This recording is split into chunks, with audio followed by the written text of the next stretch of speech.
Hello বন্ধুরা, আজকে আমি কলেজ যাচ্ছি আর রাস্তায় দেখছো পুরো ফাঁকা, কেউ নাই। রাস্তার পাশেই দেখতে পাচ্ছ কত সুন্দর সুন্দর কাশ ফুল হয়ে আছে। ভাবলাম ফটো তুলবো, কিন্তু রাসেল ভাইয়ের ভয়েতে আর গেলাম না। ফাইনালি কলেজে চলে এসেছি আর কলেজের সামনে দেখতে পাচ্ছ দুটো বন্ধু আমার জন্য ওয়েট করছিল। কলেজে ঢুকেই দেখতে পাবে সামনে প্লেগ্রাউন্ড, আর ওই বিল্ডিংটা দেখতে পাচ্ছ, ওখানে স্যার ও ম্যামগুলো থাকে। আর এই আমাদের কলেজ, প্রায় 2 বছর পর এলাম কলেজ। আজকে প্লেসমেন্ট আছে, অনেক কোম্পানি এসছে কতগুলো, এই দেখতে পাচ্ছ কোম্পানিগুলো।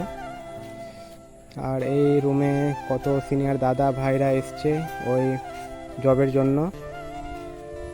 অনেকক্ষণ ওয়েট করার পর ভাবলাম কিছু খেয়ে আসি বাইরে থেকে। কলেজ থেকে কিছুটা দূরেই এই দাদা ও দিদি ভাইয়ের দোকান। এখানে ঘুগনি মুড়ি, চপ, সিঙ্গাড়া, কচুরি আছে। ঘুগনি মুড়ি আর চপ খেয়ে নিলাম আমরা 3জন বন্ধু। আজকে অনেক রোদ করেছে, তাই ভাবলাম পেটটাকে একটু ঠান্ডা করা যায়। তাই একটা দাদার দোকানে এসে দই খেয়ে নিলাম আমরা 3জন। দইটা দেখতে সত্যি আলট্রা প্রো ম্যাক্স লাগছে, বাড়ির তৈরি তাই। সবাই অ্যালকোহল চিয়েস করে, আমরা দই চিয়েস করে নিলাম। দইটা সত্যি অসাধারণ খেতে। তারপর আবার কলেজে এসে সবাইকে টাটা বাই বলে বাড়ির পথে রওনা দিলাম। কে কে ভিডিওটা পুরোটা দেখলে তারা নিজের নামটা কমেন্টে জানাবে, ও ভিডিওটা ভালো লাগলে একটা লাইক করে দেবেন। আজকের মিনি ভ্লগটা এখানেই শেষ করলাম, বাই।